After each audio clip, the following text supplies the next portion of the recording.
ambiente terrestre, entre otras cosas en el tiempo y sobre todo en el campo magnético. Y también se manifiesta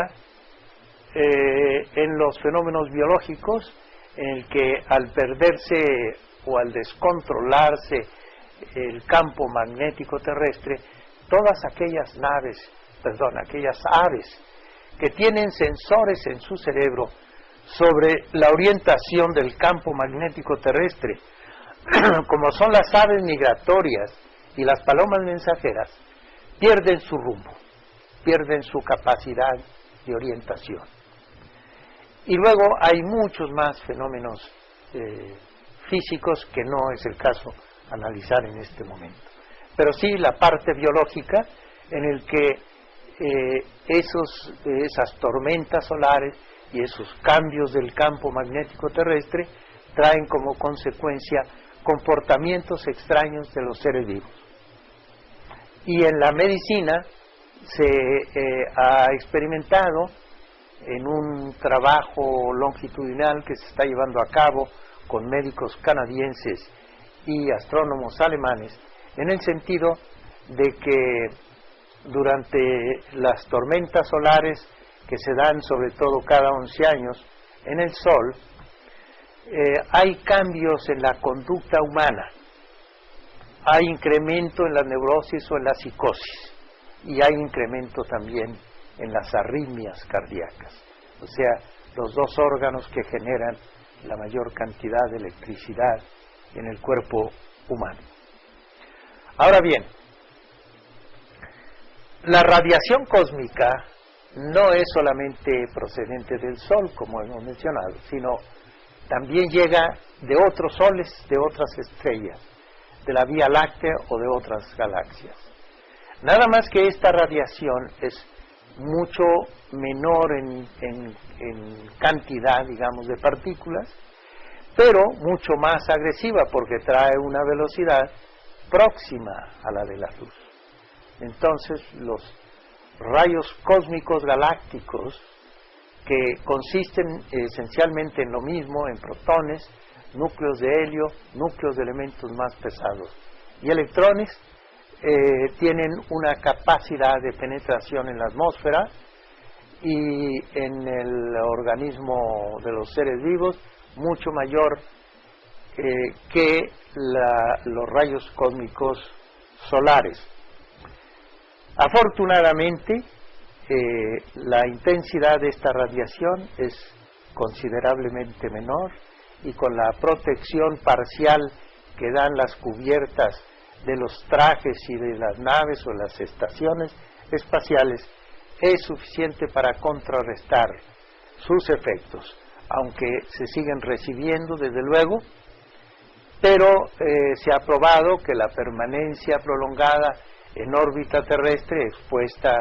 claro, a la radiación cósmica solar y a la radiación cósmica galáctica, no ha provocado acumulación de radiación suficiente para dañar, al menos hasta ahora no se sabe de daños permanentes en los 400 o 500 seres humanos que han incursionado en el espacio exterior. Otro factor presente en el ámbito espacial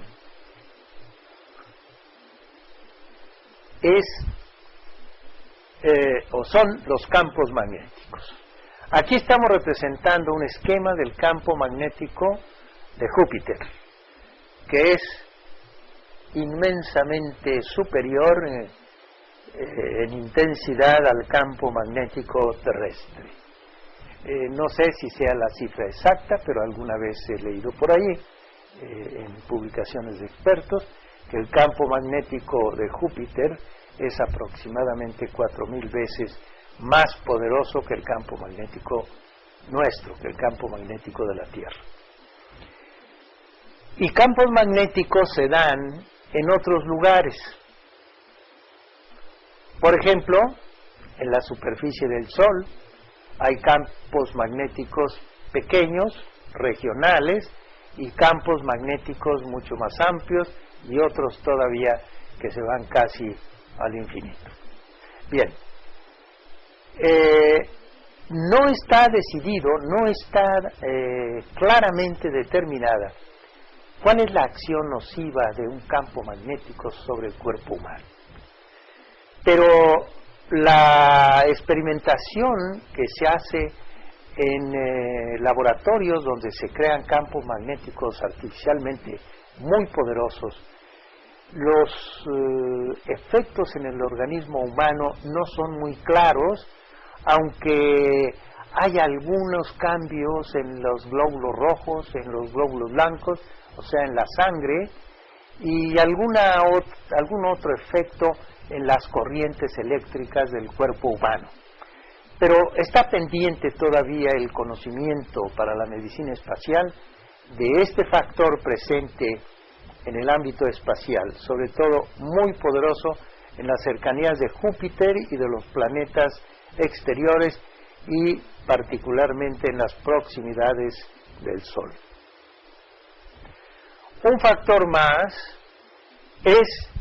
la presencia de partículas de roca o de metal o partículas de composición mixta. Son granitos de arena, polvo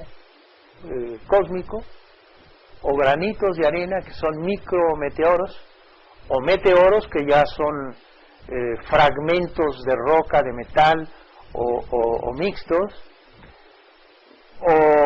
o francamente grandes peñas y hasta incluso meteoroides como pueden ser que pueden ser de la dimensión de varios centenares de metros o miles de metros de diámetro. Y con esto no me refiero a los asteroides, que es otra cosa, me refiero a esos trozos de roca y de material que existe en el espacio profundo, que viajan en todas direcciones y en órbitas distintas y que parecen ser escombros de cataclismos que han ocurrido al chocar asteroides o cometas o, por qué no pensarlo, originalmente en los inicios del sistema solar, de planetas que no se llegaron a concretar o que se destruyeron por algún impacto de esta naturaleza. O lo que es más común reconocer, que vienen siendo los escombros o los residuos que quedan de un cometa, que como más o menos todo el mundo sabe, el cometa es una bola de hielo, de gases congelados, de agua y también de material orgánico en algunos de ellos y de piedras o metales. Cuando esos cometas han circunvolado en sus órbitas muy elípticas, se han acercado al Sol, al calentarse en la proximidad con el Sol se evapora la mayor parte de sus gases hasta que finalmente llegan a evaporar totalmente el agua o los gases congelados y quedan expuestos la parte sólida, que al acercarse al Sol o los grandes planetas se fracturan por la presión gravitacional que ejercen estos cuerpos celestes sobre el núcleo de los cometas, y entonces dejan en el curso que tenían en sus órbitas elípticas, dejan estas partículas que pueden ser, como decía, muy pequeñitas o también de una dimensión mayor. No estamos hablando de cosas teóricas, porque en realidad en las naves espaciales que han circunvolado la Tierra durante algún tiempo, por ejemplo, recuerdo en este momento los impactos que se observaron en el laboratorio Skylab allá por la década de los 70, impactos de micrometeoros que dejan cráteres sobre la pared de estas naves y que pues su presencia se confirma de esa manera. Pero lo vemos habitualmente en las noches oscuras, sobre todo despejadas, en que si uno dirige en cualquier dirección la vista hacia el cielo, totalmente oscuro, es seguro que en unos minutos o segundos y durante una noche va a haber muchas estelas luminosas que cruzan el firmamento y no son otra cosa que estas partículas que llegan desde todas direcciones. Es pues un factor presente para la seguridad en la navegación espacial. Pero hay otro factor también importantísimo, que son las temperaturas extremas que se dan en el espacio exterior. Una nave expuesta a la luz solar, fuera de la atmósfera terrestre, se calienta enormemente, sobre todo si su superficie es oscura.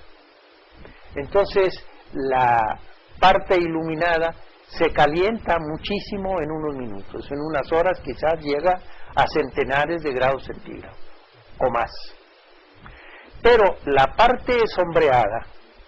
al no haber atmósfera que controla la temperatura en la superficie de la Tierra,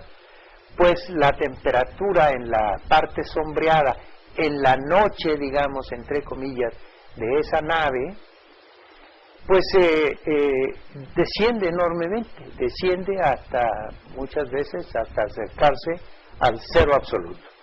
Entonces, los cambios de temperatura en el espacio exterior dependen del tiempo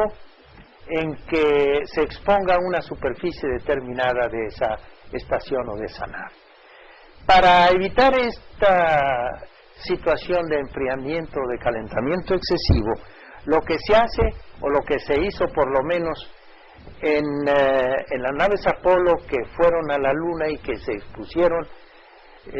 íntegramente a los rigores del medio ambiente espacial, es dar un giro sobre el eje longitudinal de esa nave para ir repartiendo uniformemente la temperatura en su superficie, y eso se llama control pasivo de la temperatura. Pero también hay control activo de la temperatura dentro de los trajes y dentro de las naves espaciales. Es lo que se llama festivamente en la NASA rostizar el pollo, o sea, repartir uniformemente la temperatura. Aquí en el último párrafo ejemplifico con algún asteroide que es Ícaro, precisamente, que tiene una órbita elíptica y que al acercarse al Sol y se acerca a 30 millones de kilómetros, la temperatura en su superficie se eleva a 500 grados centígrados y al alejarse desciende a 0 grados centígrados. Lo que quiero significar con esto es que el factor temperatura procedente del Sol pues va disminuyendo a medida que se aleja esa nave del Sol. En las cercanías será la temperatura en la zona que se llama hipertérmica del espacio interplanetario, o la zona eutérmica, que es en donde el doctor Hubertus Struve, el padre de la medicina espacial, señalaba como la temperatura dentro del ámbito espacial a donde las ciudades espaciales del futuro se situarán, y que pues ofrece, digamos, desde el punto de vista de la navegación y del control de este factor, algunas ventajas.